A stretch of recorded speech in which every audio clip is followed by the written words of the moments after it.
Channel पर आप सभी को छठी मैया के संपूर्ण व्रत पूजा विधि के बारे में जानकारी दूंगी। जय हो छठी मैया।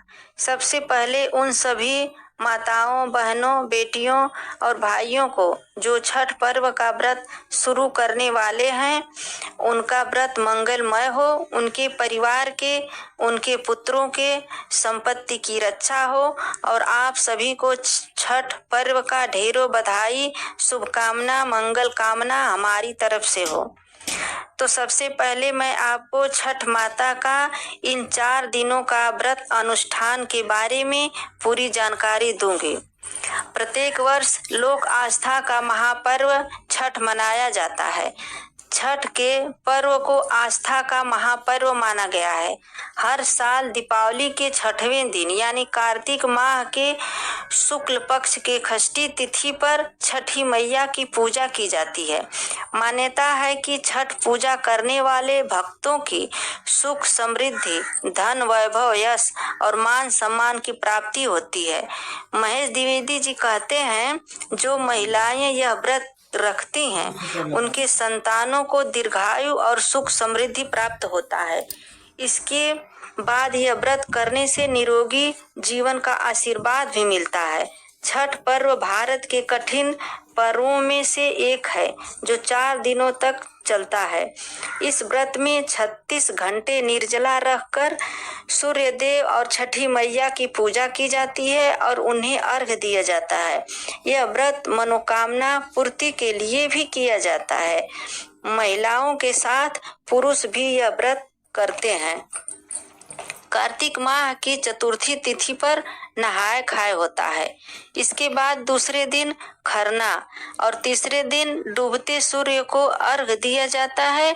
चौथे दिन उगते सूर्य को अर्घ देने के बाद व्रत का पारण किया जाता है। आइए जानते थे। छठ पूजा का पहला दिन नहाय खाए। कार्तिक शुक्ल पक्ष की चतुर्थी को नहाय खाए के रूप में मनाया जाता है।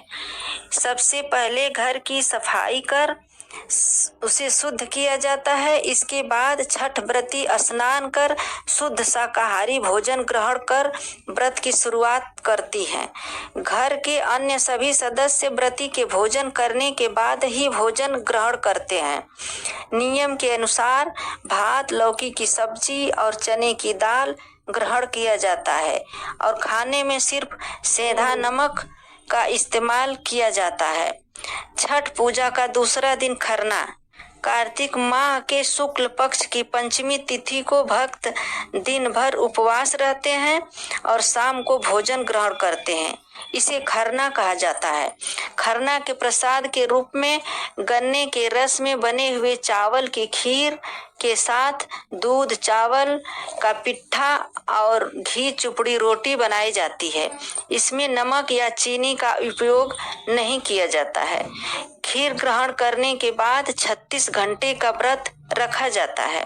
खरना के तिथि पर तन और मन के शुद्धिकरण का ध्यान दिया जाता है। छठ पूजा का तीसरा दिन कार्तिक शुक्ल पक्ष की षष्ठी तिथि छठ पूजा का मुख्य दिन माना जाता है। छठ का प्रसाद भी बनाया जाता है। प्रसाद के रूप में ठेकुआ, जिसे कुछ क्षेत्रों में टिकरी भी कहते हैं। इसके अलावा चावल के लड्डू, जिसे लड़ुआ भी कहा जाता है। इसके अलावा साचा और फल भी छठ माता के प्रसाद के रूप में शामिल होता है। शाम को पूरी तैयारी और व्यवस्था कर बांस की टोकरी में अर्घ का सूप सजाया जाता है और व्रती के साथ परिवार तथा पड़ोस के सारे लोग सूर्य को अर्घ देने घाट की ओर चल पड़ते हैं और सभी छठी व्रती एक तालाब या नदी के किनारे संपन्न करते हैं। सूर्य को जल और दूध का अर्घ दिया जाता है तथा छठी मैया के प्रसाद भरे सूप से पूजा की जाती है। इस दौरान कुछ घंटे के बाद मेले का दृश्य बन जाता है। कार्तिक शुक्ल पक्ष की सप्तमी तिथि को उगते सूर्य को अर्घ दिया जाता है और फिर इस व्रत का समापन होता है। घाट पर सूर्य को अर्घ देने के लिए व्रती के साथ पूरा परिवार पहुंचता है और सूर्य आराधना करता है। सूर्य अर्घ में लोग सूर्य देवता को जल और दूध अर्पित करते हैं। इसके बाद चीनी और नींबू का शरबत पीकर अपना व्रत तोड़ते हैं, फिर अन्न ग्रहण करते हैं। सूर्य न केवल हमको बल्कि पूरे ब्रह्मांड को ऊर्जा प्रदान करते हैं और पृथ्वी पर जीवन का आधार भी सूर्य ही है।